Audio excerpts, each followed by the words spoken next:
Hello and welcome to Lead by Example, the podcast discussing current social justice issues. Before you listen to this podcast, we just want to give you a quick disclaimer. We are in no way an authority on these issues. Our intention is to open healthy discussions without being insensitive. Due to the length of this podcast, we are aware that we may not cover every intersection of injustice. However, our aim is to build an understanding of all types of social issues which are intrinsically connected so that they can be better addressed. We encourage anyone listening to this podcast to take part in the discussions and feel free to ask any questions or suggest topics to us. We hope you enjoy today's podcast.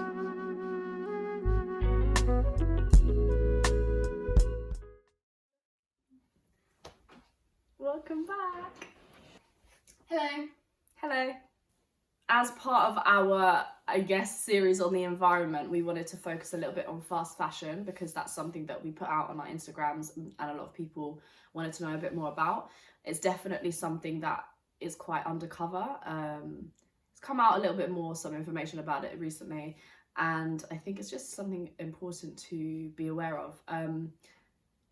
Despite the fact that we're doing this episode, we are not perfect. I hold my hands up. I'm wearing fast fashion, literally. I'm wearing fast fashion, so we are by all means not perfect. By no means? By no means. We are by no means perfect. By all means. Is that a phrase?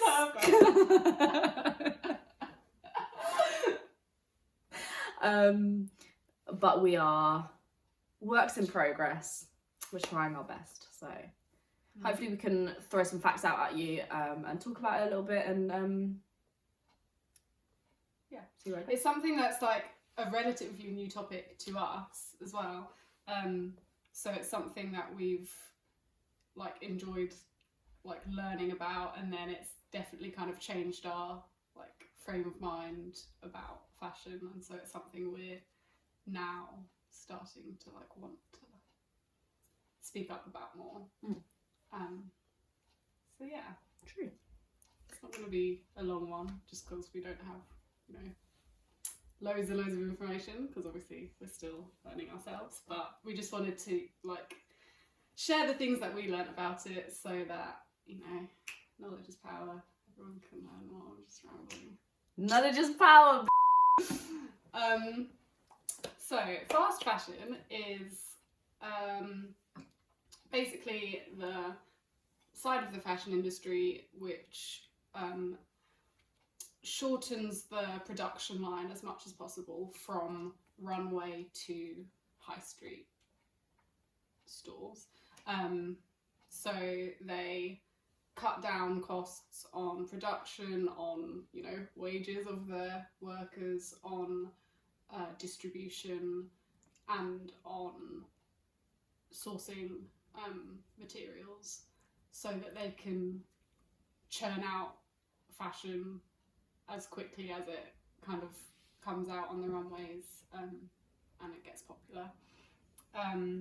So some of the obvious like fast fashion brands that we've got here are Boohoo, Misguided, Pretty Little Thing, Fashion Over, Forever 21. Those ones where you can get like really cheap, and also like Zaful and Shein, Romwe, yeah, Meshki, I think. Wish.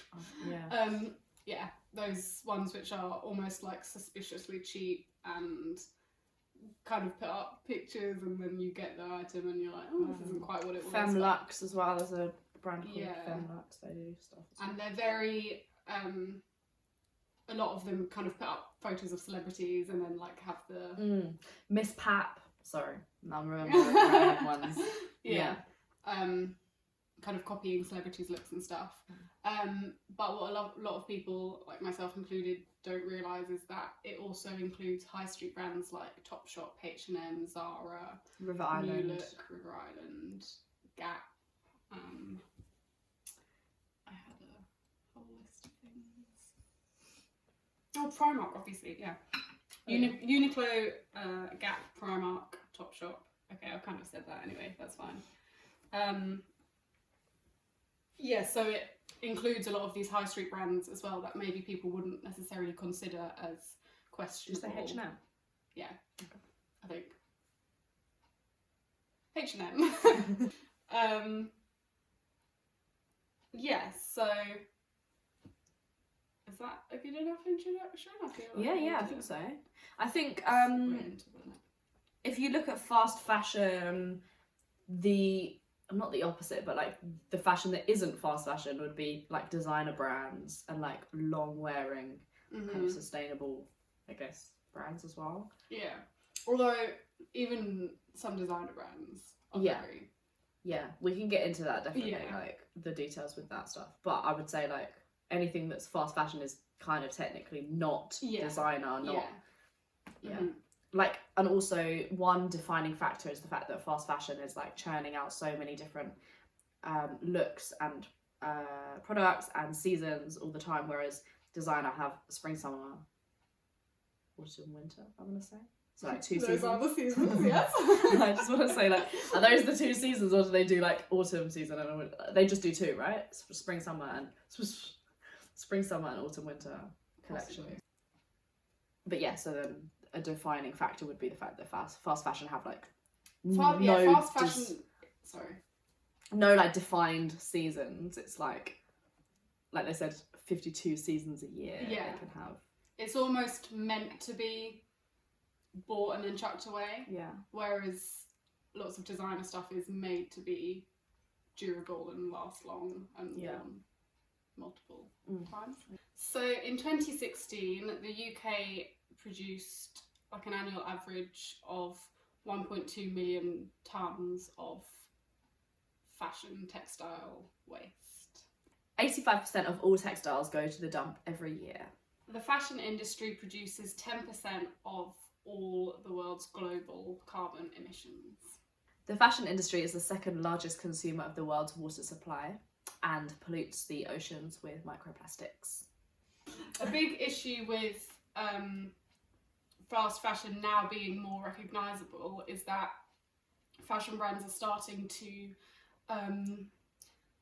present themselves as something that they're not. So there's a term called greenwashing, which is basically brands presenting and advertising themselves as like eco-friendly and green in order to get more people on board with buying their brand. So a good example is you'll start to see more in like retail stores, like recycling bins where you can bring in your clothes and recycle, in quote marks, your clothes that you're throwing away, and then a lot of them in return for you doing that give you like a voucher to spend in store, or there's some kind of incentive to do it. And so on the face value of that, it seems like quite a good idea. I'm like fully talking to the camera. Yeah, I just thought like we're doing like a sit down video, aren't we? Basically. So it incentivizes people to do it more, but the problem with that is most of the stuff that people recycle, bring into store to put in those bins, isn't recycled. So it's something like 0.1% of the clothes that are brought into these fashion brand stores are recycled into new textiles. The rest is either dumped or like sent away, which I'll get into. I don't know if now's the best point at which to say it. Yeah, why not? I might as well just say it and then we can move on. So another issue with like recycling clothes in general, so you know the recycle bins that you get, you know, at Sainsbury's or like, is that again most of those aren't recycled into new textile, like, what am I thinking of? Fabrics, but they are sent overseas. So the amount of, I can't remember how much exactly, but basically a lot of our waste clothing ends up in underdeveloped countries. And this has like a huge effect on their own textile industries because it stops the incentive and the flow of them creating their own fabrics and them creating their own fashion, because they've got all of this like clothing aid, I guess, coming in from Western countries, and it's cheap, so the government accepts it because it's a cheap way to, you know,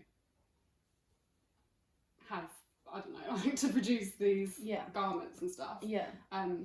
Particularly for the like people in poverty in their countries, but it then stops the entire like textile industry in those countries from having any chance to flourish or like gain momentum, because they're never going to be able to produce stuff as cheap and quickly as all of this secondhand stuff that comes in.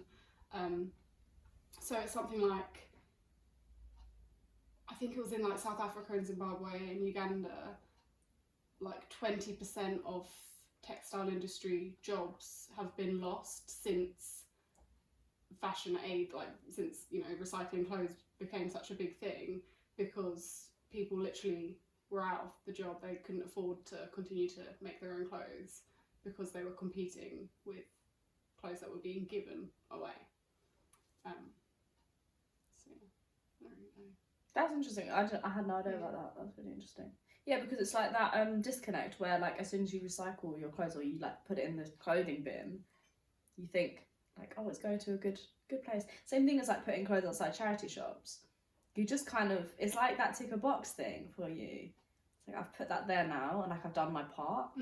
And it almost doesn't really matter to you what happens after that. You don't follow it up. You don't investigate in like what actually happens to your clothes once you put them in a charity shop or put them in a clothing bin or whatever. Yeah.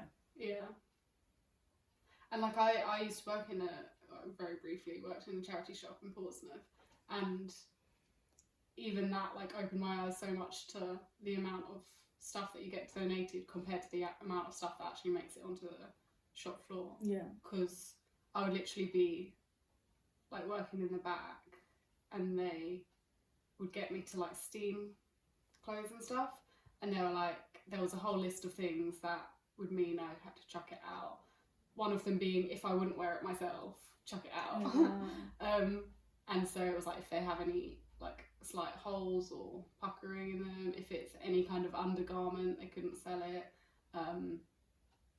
There was like a whole kind of list of checklist of things that meant they couldn't sell it, and if they couldn't sell it, they just put it in the recycling bin out back, which, you know, again just ends up either in landfill or in underdeveloped countries, because they just package it up like and sell it by the ton to these like to governments in developing countries.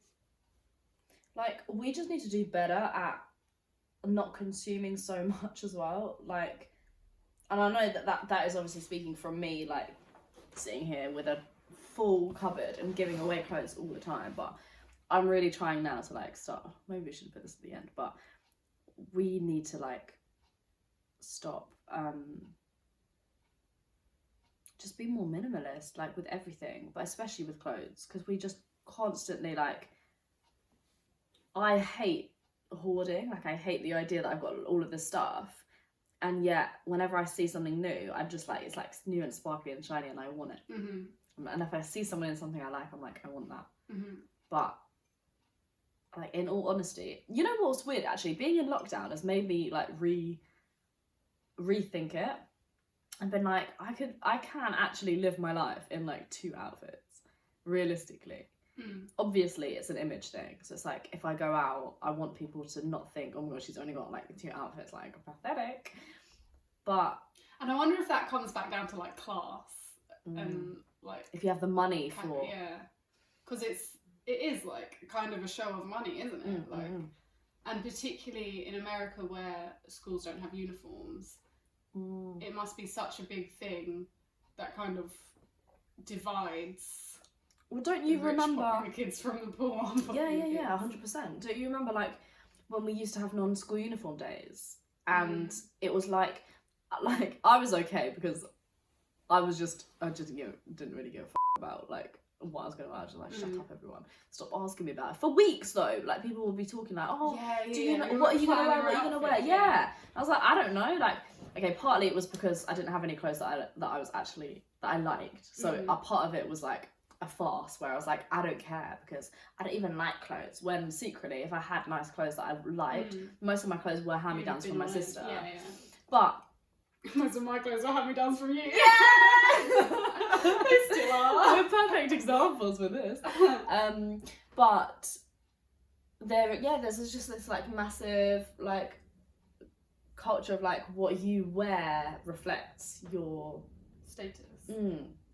Which I and don't even blame. with like bags. Do you remember like people would, or at least in high school, like PE bags, they would bring like Hollister or like the little brown bags. Yeah. It was such a big thing because like we were in uniform most of the time, so your bag was kind of like your way of your status. Yeah. I think partly like I was just lucky that my parents did not let me join in those trends because at least I had like something to fall back on. I mean, to be fair, they didn't have the money for it to buy me like bags like that as well. And also school shoes. I used to buy those, like, my mum used to go, like, take me to the proper, like, school shoe shop. Yeah. Well, for me, it was like that Brantano place in Harlow. Do you remember that? I think it's in Harlow. Is the logo like a little man? Like, Yeah, I think so.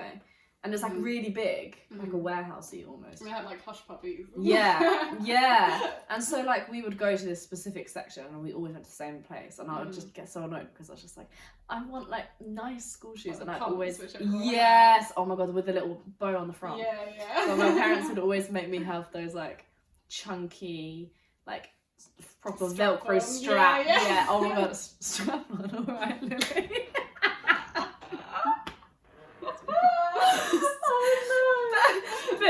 PG-13. Jesus Christ! That was you. That was your mind. I'm not taking responsibility. I heard the word. I jumped. Yeah, with like Velcro, and they always had to be really sturdy, and they couldn't have too much of a heel, and they were just so ugly. So I used to go to Primark and buy like those £2 Primark pumps, like the little lace-up pencils. And I'd wear them to school, so I'd like take them in my bag and always swap them over. People were always like, what are you doing? But I was like, I cannot wear these school shoes, they're disgusting. Anyway, that's not the point. The point is, I think I'm lucky that my parents like just never let me have any of those like bags or like nice things. They were always very practical. And so at least I had like something to blame it on, like, oh, my parents won't let me. Whereas in reality, it was just like, I don't have, like, we don't have the money for it. We don't have, like...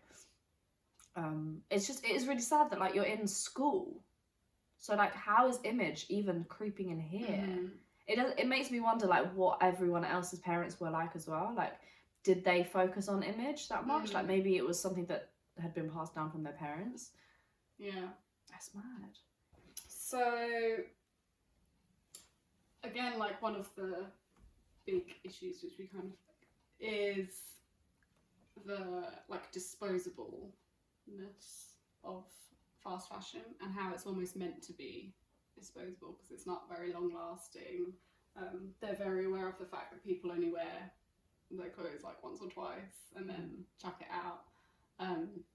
And obviously we've said like the issues with that and recycling and blah blah blah.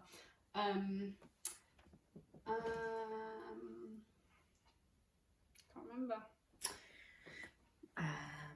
Buy less, choose well, make it last.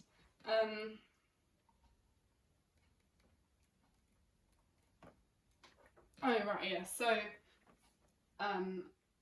no. Good point. We're seeing now that even like designer brands and brands that aren't, officially like fast fashion brands are openly stating that they want to keep up with fast fashion brands, so they're trying to cut down their production line as well, which obviously is adding to the like issue of environment and like ethicality. Is that word?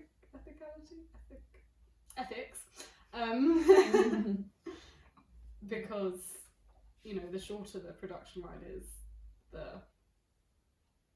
the less people are gonna, really look after everything, the world, the people that work for them.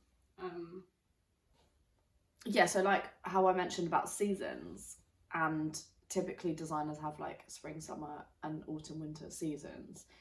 But even that in itself is like problematic, because if you have these things for a season, it's seen as there's like this massive stigma attached to off-season items. So like you'll go to shops like TK Maxx, which will sell designer like handbags, designer clothes and stuff, which is like out of season. And the reason why they can sell it cheaper is because no one wants it, because people really don't want it, because it's seen as like old, like out of date. Yeah, huge stigma attached to off-season stuff. That's what I was going to say. And then you apply that to fast fashion brands, which not only have 2 seasons, they've got like up to 52 seasons, and they're constantly changing what they have in store. I mean, like if anyone's ever worked in retail, like you get delivery, or at least in the shop that I work in, we get deliveries like 3 times a week, and it's all, every single delivery there's something new, and we have sales all year round to get rid of off-season stuff. And I work in a store that's, in people's minds are relatively good in terms of like environmentally and ethically. So I can only imagine like what that would be like in, H&M or Zara or somewhere. And also, sorry, with that whole like off-season stuff, and you're wearing something that's off-season, the media do like massively add to that as well, because if you look at like magazines where people are like, this celebrity's wearing this dress and like from this designer, and they're setting the trends, and then if they're not going with the trends, they're like ripped to shreds. So you can see, I'm kind of steering your point now, like you can see where celebrities rewear outfits. Like, oh my god, best example, Kate Middleton, when she started like getting a lot of attention and people would comment on her wearing the same dress that she'd worn like 5 years ago. I was like, twice, she's worn this outfit twice in 5 years, and that is wild. And they would like rip her to shreds and be like, oh, how like working class she is, and all this stuff. I'm like, but our clothes not meant to be worn. I'm confused. Like you'll see in like TV shows and films, where like celebrities or like high profile people will be like, oh, I've worn this, I've been seen in this, like you can have that, and like they'll give it away or they'll like throw it out. And it's just crazy. You've been seen in an outfit, yes, that you've bought and then you've washed and you've worn again. Like it seems very illogical that you get seen in one thing once, but I guess that's the result of the media being so like attacking, like a predator. And it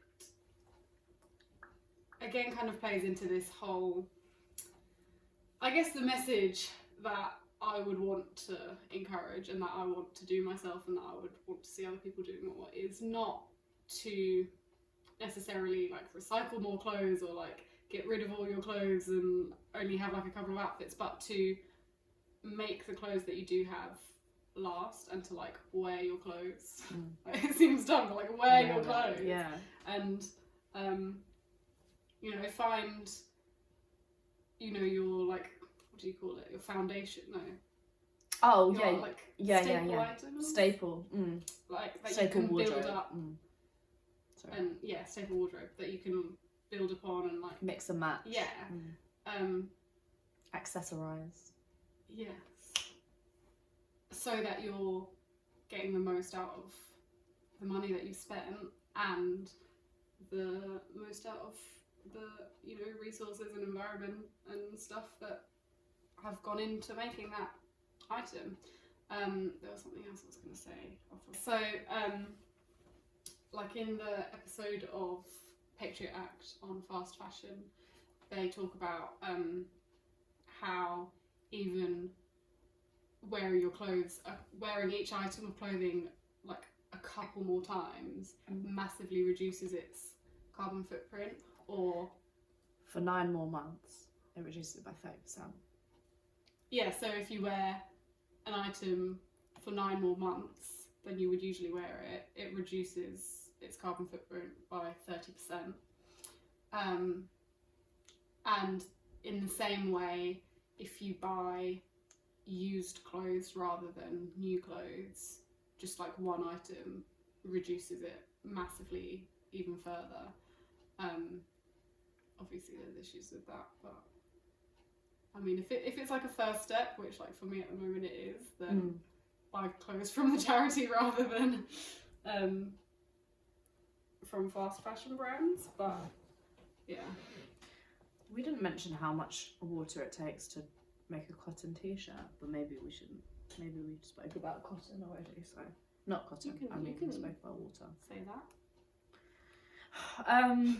Don't have to. No. It's just frustrating because like it's like greenwashing, but it's like similar to that, but it's like having this carpet of like confusion over using terms that like people don't 100% understand, but kind of have these implications. They just connote these images. Connotations, there you go. So like I think of cotton as like a good material, because I guess like you've heard messaging about cotton being good for your hair, like it causes less friction, like it's like better, it's breathable, all of this stuff. And so I just like naturally connote cotton to like being good. And then when you find out like how, I think it's like 1,200 litres of water is needed to grow enough cotton to make one t-shirt. So one cotton t-shirt uses 1,200 litres of water. I think that's right, that might be wrong. Don't fact check. And that's like not even to mention all of the water that goes into the dyeing process and in the manufacturing as well. Yeah. And so it is like, it's a minefield out here. You know, Yeah, it's really hard to win because, you know, there's issues at all levels. So like I was kind of mumbling about with charity shops, the issue is now that like thrift shopping is becoming almost a trend, which then incentivizes charity shops to raise their prices more, which then means that the people that rely on those shops that physically can't afford other clothing are then starting to be unable to afford clothing even from charity shops, which, you know, just even like further widens the gap of class issues. So yeah, there's kind of issues at all levels of it, and the best way we can target it is to literally just make the clothes that we've got last longer, and, you know, when we are buying new clothes, to, you know, ask yourself, am I going to wear this more than 10, 20 times? And if the answer's no, then I shouldn't get it. I think one thing that I've done partly subconsciously is like, you know, everyone always takes the piss because I like have no colour in my wardrobe and all I wear is like black, grey, white, basic. Khaki is like the furthest I go. But like that's partly because when I was younger and I used to have like different colours, and obviously when I used to have hand-me-down clothes, and I'd have different colours and I could never like put outfits together that I was happy with because there were just too many colours, and so that would make me want to buy more things. So I would buy more like as I started to like, you know, get money in order to buy clothes. Like I would buy as many things as possible, as many colours as possible, so I knew I had like all of these options I could use and never be stuck for an outfit. But then I started to like scale that back. So I've got not because of like fast fashion and trying to save the environment, but I scaled that back because I just got so frustrated like with having, if you have like a pink top and a red skirt, it's like not that there's anything wrong in matching pink and red together, but like it's a lot harder than if you just have black and black or black and grey, black and white. Like so then I started to just change my wardrobe. So when I've like rotated my wardrobe, it's definitely got less and less colour. That's just one thing that I've like unconsciously, subconsciously done to make it easier for me to like not have to buy more stuff, because if I have basic colours that go together, I don't have to add extras in there. Obviously that comes from a person who I'm not a massive fan of colour anyway. But at least it means that I don't have as much. I mean, I'm not saying I'm perfect, but like it's just like one thing that I think sometimes like might help people, but like, buying staples that are like basic colours.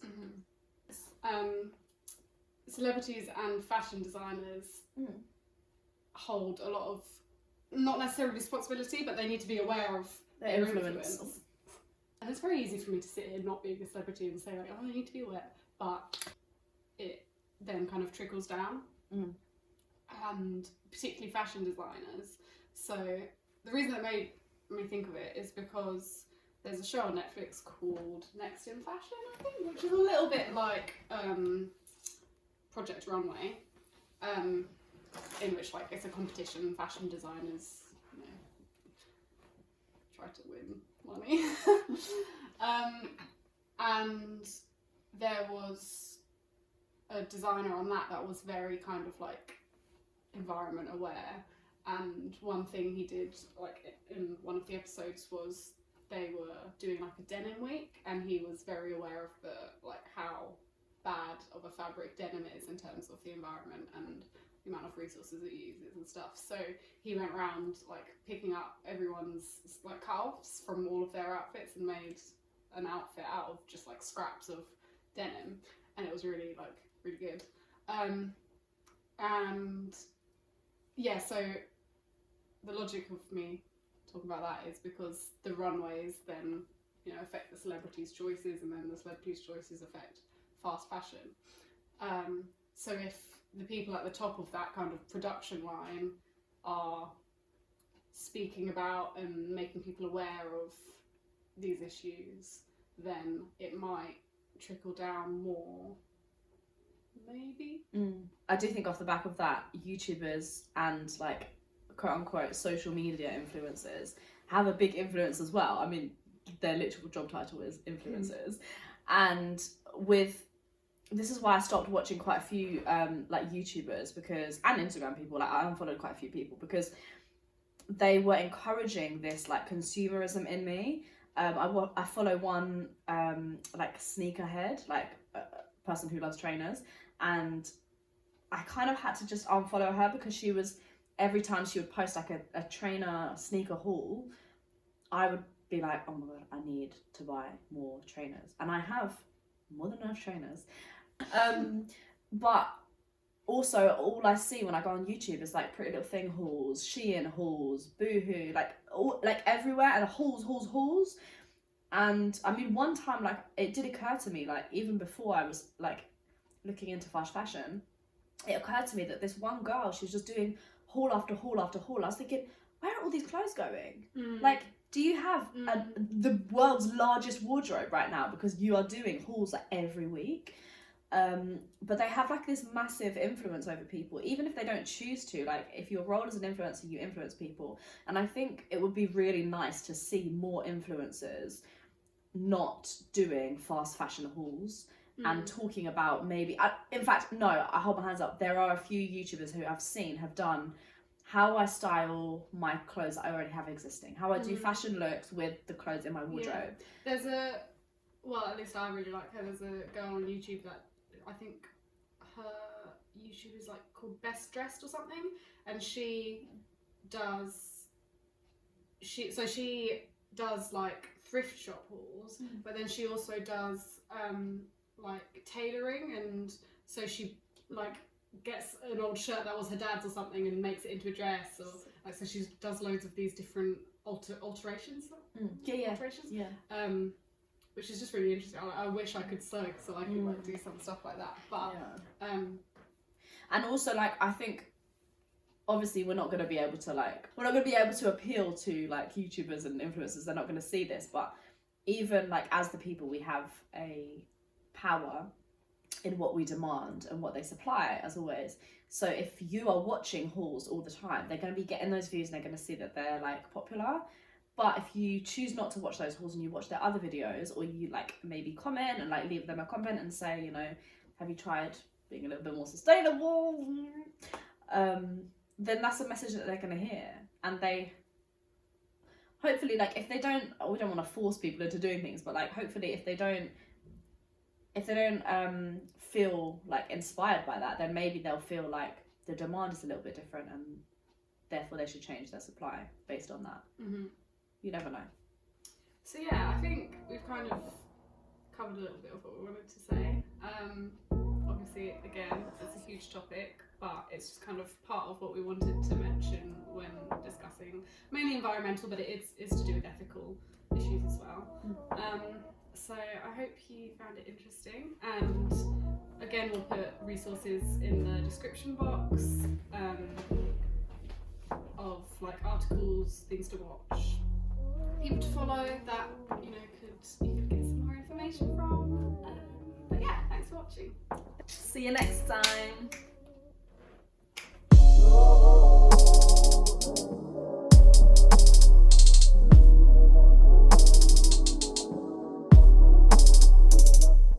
The fast. Why do you seem so unsure of yourself? That's just my life. I was laughing at All those Phoebe comes along again.